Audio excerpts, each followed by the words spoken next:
Nous sommes aux archives départementales des Yvelines en compagnie de Mathilde. Bonjour. Bonjour. Vous êtes en charge du développement des publics.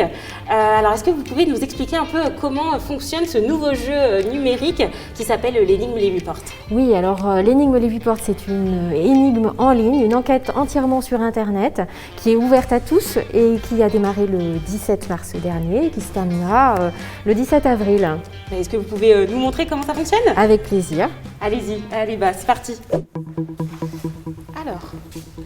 Alors déjà, comment on fait pour accéder à ce jeu? Oui, alors il faut se connecter sur le site internet des archives départementales des Yvelines.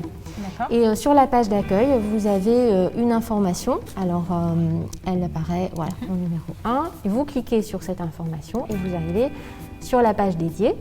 Vous arrivez, on vous explique le scénario en fait. On va partir dans une enquête avec une journaliste d'investigation qui s'appelle Léa Pinatar.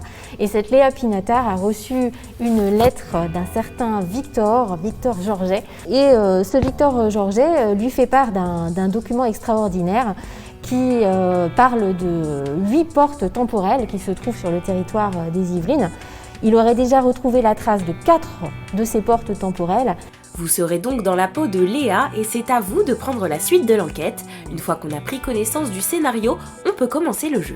Le joueur se retrouve dans la situation de quelqu'un en salle de lecture. Il a commandé de nombreux cartons d'archives et il va falloir qu'il commence à ouvrir des boîtes et à regarder ce qu'il y a à l'intérieur de ces boîtes. Alors évidemment, il y a un ordre. Déjà, il faut trouver les bonnes boîtes. C'est un jeu très réaliste, comme si on se retrouvait réellement en salle de lecture avec des documents. Un conseil, prendre des notes dès le départ. C'est un jeu qui est fait aussi pour découvrir l'initiation à la recherche historique. C'est vraiment pour ça qu'on l'a créé. Donc l'idée, c'est de découvrir, de se plonger vraiment dans des documents qui sont de réels documents d'histoire, d'apprendre ce que c'est que la recherche. Et évidemment, quand on fait de la recherche, c'est ça, on apprend à prendre le temps. Une fois que vous avez fini toutes ces énigmes, vous envoyez un formulaire pour valider votre participation au concours. Il y a des lots à gagner. Tout à fait. En fait, il y a 2 catégories dans ce concours. Il y a une catégorie grand public et une catégorie collégien des Yvelines qui récompense chacun 30 joueurs dans chaque catégorie. Et parfois, voilà, des très très beaux lots, des ordinateurs, des tablettes, voilà, des lots un peu technologiques.